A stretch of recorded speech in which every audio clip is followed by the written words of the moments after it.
On parle d'accident nucléaire lorsque le cœur du réacteur est endommagé. Les accidents sont classés sur l'échelle INES en 4 niveaux. Niveau 4 et 5, l'accident. Niveau 6, l'accident grave.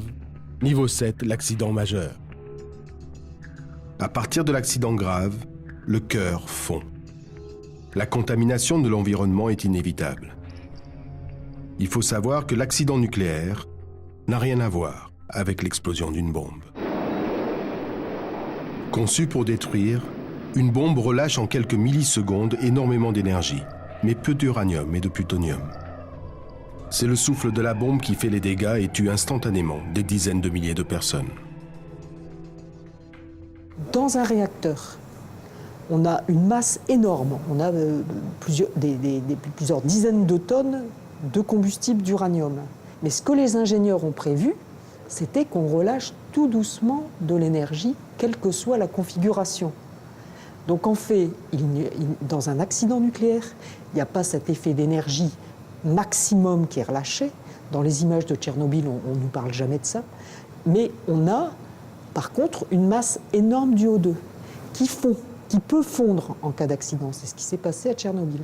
Et qui relâche les produits de fission. Donc on ne meurt pas comme il n'y a pas des milliers de morts comme à Hiroshima et Nagasaki lors d'un accident. C'est un autre problème qui arrive, ce sont les produits de fission qui sont relâchés dans l'atmosphère. Ce sont des tonnes de particules radioactives invisibles échappées du réacteur éventré qui peuvent provoquer des maladies et des décès pendant des années après l'accident. 2 accidents graves ont émaillé l'histoire. Le premier, c'était en 1979, aux États-Unis, à la centrale nucléaire de 3 Mile Island, appelée couramment TMI. Voilà ce qu'on a observé dans l'accident de 3 Mile Island. Quand on a 10-15 ans plus tard, quand on a découpé la cuve, on voit le même principe. Le cœur a fondu et il s'est écoulé sur le côté et il est allé jusqu'au fond de la cuve en passant par les bords.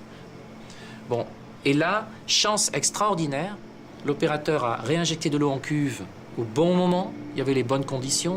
On peut le vérifier avec les codes qu'il y avait les bonnes conditions.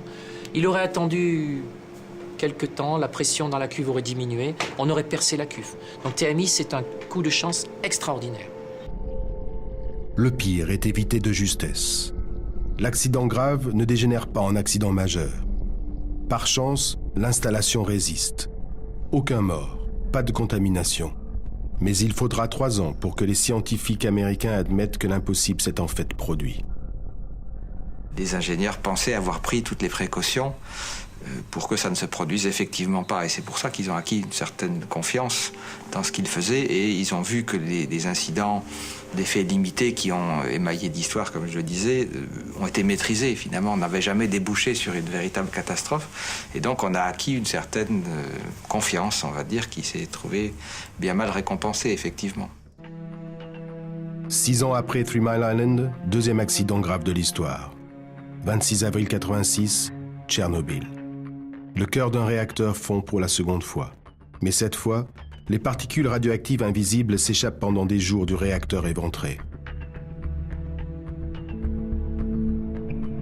L'accident grave devient un accident majeur. Des centaines de kilomètres carrés de terre sont contaminés. De graves conséquences sur la santé des populations. La réalité de l'accident possible s'est imposée à tous et il y a eu des changements très profonds dans la manière dont l'exploitation des installations a été conçue, dans la manière dont même ces technologies ont évolué et dans la manière dont les pouvoirs publics les contrôlent.